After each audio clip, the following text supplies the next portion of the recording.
Bonjour et bienvenue dans Face à Face. Face à vous et face à moi, Toto Morand, bonjour. Bonjour. Vous êtes le fondateur du Parti de Rien. Pourquoi ce titre, Parti de Rien? Bon, c'était un titre pour être un petit peu décalé et puis pour aussi qui reflétait pas mal mon chemin. Il faut rappeler que je suis parti avec un commerce qui faisait 20 mètres carrés et puis que j'ai quand même développé un truc qui tient plus ou moins debout. C'est vrai, c'est Pump It Up, ce truc qui tient plus ou moins debout. Effectivement, des shops partout en Suisse et surtout au Flon. Vous êtes très implanté au Flon, c'est votre quartier. Vous vous battez beaucoup pour le Flon. Et c'est le cas par exemple avec l'arrivée de ce tram qui fait polémique, qui va changer totalement la configuration du Flon. Qu'est-ce que vous lui reprochez? Alors, ce qu'on reproche, c'est pas ni le tram ni son arrivée au Flon. Ce qu'on reproche d'abord, c'est une absence totale de consultation de la ville envers les usagers du Flon et les acteurs du Flon. Les commerçants, en que je l'occurrence. représente. Non seulement les commerçants, mais aussi toutes les galeries, les artistes, les artisans, les gens qui ont des bureaux. Donc, c'est une association qui est ouverte à tout le monde. Il y a eu une totale absence de concertation. Et comme vous l'avez dit, cette arrivée du Flon, du tram au Flon, va changer considérablement le quartier. C'est très dommage qu'il n'y ait eu aucune concertation parce qu'en fait, à l'intérieur du quartier du Flon, tout le monde est contre cette solution. Pourquoi? Parce que finalement, vous devriez être content. Ça va vous amener encore plus de monde directement au Flon. Tout à fait. Alors, c'est ce qu'on nous avait déjà dit avec les différentes arrivées du tram qui sont arrivées au Flon et puis qui contribuent à faire développer le centre-ville et le quartier du Flon. Le métro, c'était très important, par exemple, pour le Flon. Tout à fait. Maintenant, on peut dire que la plateforme du Flon est un hub de transport. Maintenant, ce qu'on reproche dans ce projet-là, c'est de la fermeture aux voitures et à tous les engins motorisés de la rue de Genève sur sa dernière portion.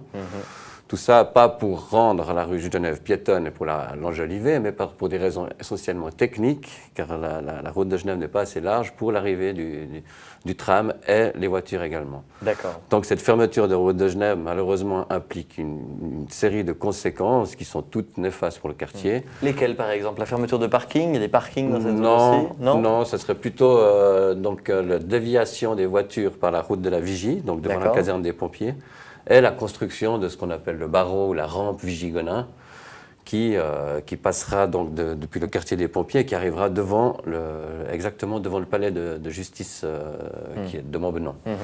Donc on survole le Flon, en fait. Ouais. C'est ça le problème. On n'y passe plus en voiture. Et puis cette rampe, accessoirement, elle détruirait donc le seul point vert de la vallée du Flon, qui est cette forêt du Flon, qui est une forêt qui a toujours existé et qui serait complètement rasée pour construire cet énorme édifice de béton qui est la rampe Vigie-Gonin, sous laquelle il y aurait la Maison du Livre. Maison du Livre que très peu de Lausannois ont entendu parler. Mais est-ce qu'il y a une solution pour éviter de faire ces aménagements-là et quand même avoir le tram qui arrive au Flon? Alors la solution idéale et la plus logique serait évidemment une arrivée en sous-sol comme le LEB et puis comme le M2. Qui coûte très cher, répond la ville. Hein. Qui coûte 80 millions en plus, somme toute, c'est pas énormément sur un budget de 250-300 millions. Ce qui permettrait en plus pour l'avenir de continuer directement vers l'Est, vers Puy, car on peut dire que l'Est lausannois est un peu le parent pauvre de tous les transports lausannois. Alors l'autre argument pour ne pas enterrer, ce serait justement le coût exorbitant, d'après la ville, des travaux s'il fallait continuer, parce qu'il faudra continuer sous-sol évidemment. Ah ben il faut continuer au sous-sol, mais de toute façon, dans le projet de la ville, car cette ligne, évidemment, dans le futur, n'est pas prévue à avoir comme terminus la plateforme du Flon, ce qui est prévu par la ville, c'est donc de faire un gros contour sur la place de l'Europe, de s'engouffrer sous le grand pont, de remonter jusqu'à Bessières, et là, de creuser un tunnel en direction de l'Est. Donc de toute façon, à un moment donné, il faudra creuser un tunnel. Vous vous êtes senti écouté dans cette affaire parce que ça a été le grand problème. Hein. Donc vous l'avez précisé, vous n'avez pas été consulté au début, ça vous le regrettez.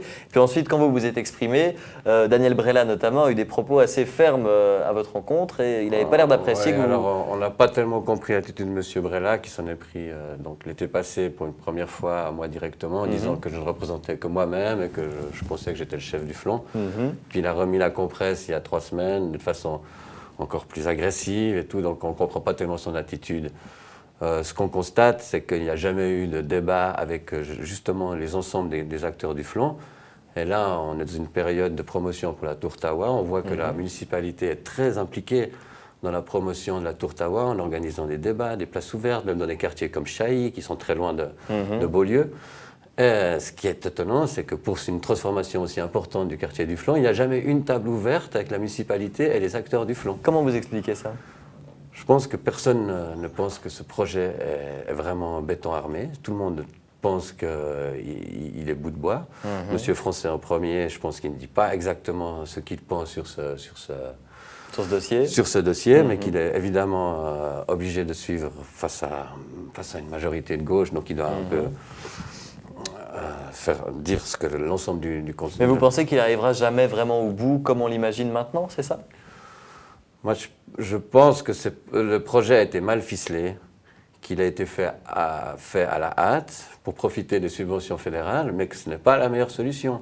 Donc à un moment donné, il faut quand même se poser la question de savoir s'il serait peut-être pas plus sage de faire des études plus poussées sur cet enfouissement et de réaliser la meilleure solution. Car on a vu par exemple à la place de la Sala les dégâts qu'ont causé ce contournement de la place et puis maintenant une place qui est absolument morte économiquement. C'est vrai qu'il y a des choses à faire à la Sala. Je vais vous montrer une vidéo qui n'a rien à voir, Toto Morand, ça nous permettra d'aborder un autre sujet. Regardez ceci.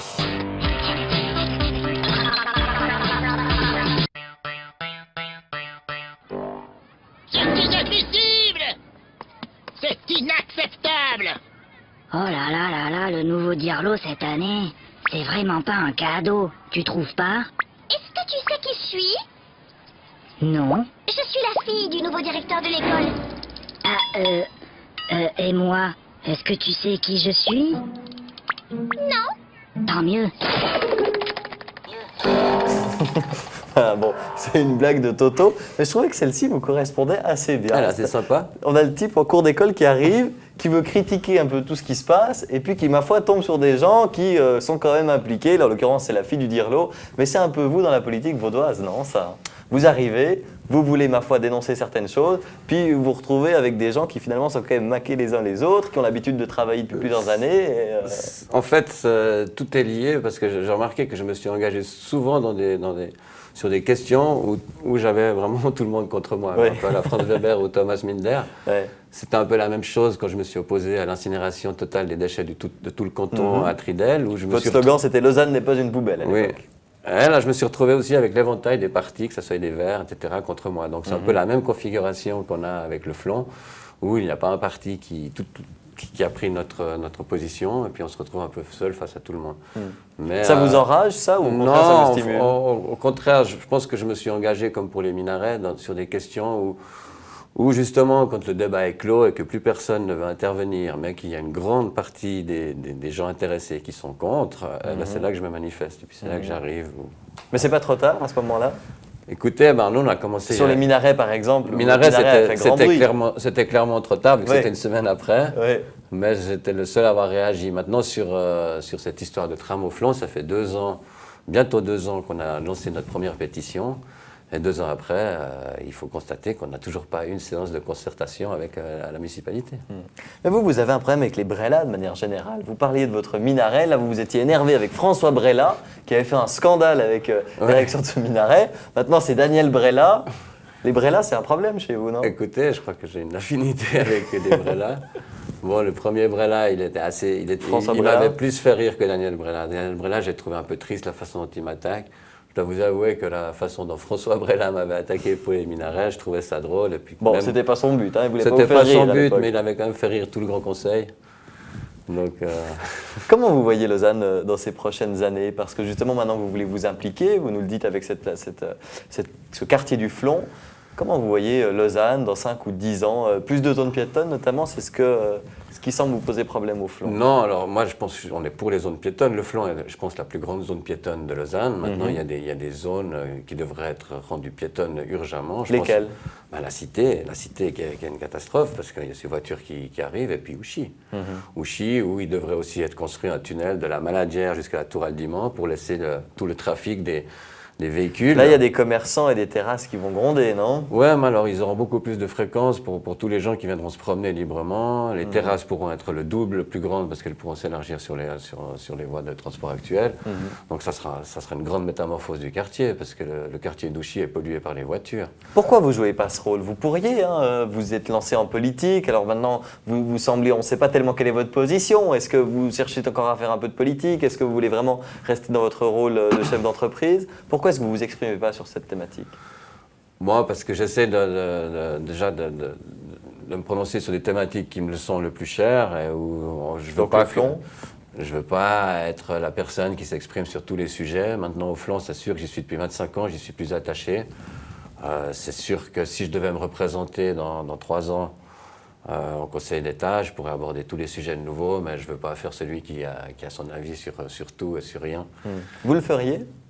Vous vous représentez au Conseil d'État ou ailleurs? Ça, je vais décider d'ici 1 année et demie. J'ai annoncé... Mais sans nous dire si vous le faites ou non, c'était une expérience qui vous a donné envie de le faire? Tout à fait, c'était une expérience positive. J'avais peut-être pas assez de temps pour la campagne parce que je me suis décidé au dernier moment. Donc si je le faisais, je le ferais d'une manière plus préparée. Et avec pour but de réussir? Avec pour Parce but... que c'était pas clair, on ne savait pas tellement si vous vouliez vraiment devenir conseiller d'État ou si c'était finalement simplement pour avoir... Non, je le ferai en donnant toutes parole. mes chances de mon côté, tout en sachant que, vous le savez bien, que par le jeu des alliances entre les partis, c'est presque impossible pour quelqu'un d'un parti indépendant d'arriver. Maintenant, il y a des cas exceptionnels comme M. Minder ou 2-3 Tout à fait, ouais. qui ont réussi, mais je ne me fais pas d'illusions. N'empêche que je pense que moi, le débat, j'avais apporté pas mal de choses au débat il y a, donc aux dernières élections, dans le sens que j'étais le seul candidat qui parlait de la fiscalisation des entreprises étrangères, et puis que depuis, on voit que c'est le sujet numéro 1 pour le canton et qui va beaucoup influencer l'avenir du canton et de la région lémanique.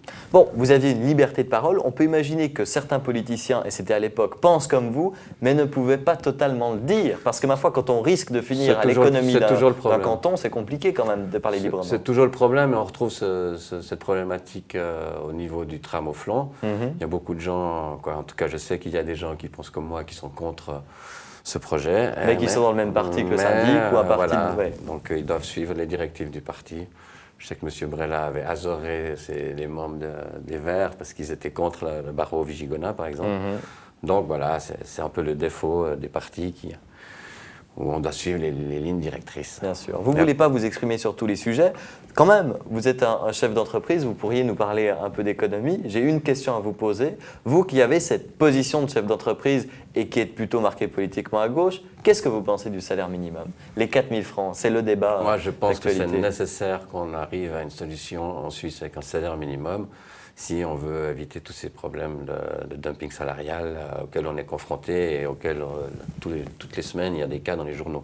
Mais vous connaissez les problèmes de salaire à l'interne d'une entreprise quand vous voyez ces grands patrons ou petits patrons de PME parfois qui expliquent qu'ils ne pourraient simplement pas mettre ces 4 000 francs. Non, vous les croyez? Non, je ne les crois pas. Je pense qu'il y a tous les secteurs qui pourraient se permettre des salaires de 4 000 francs, hormis l'agriculture.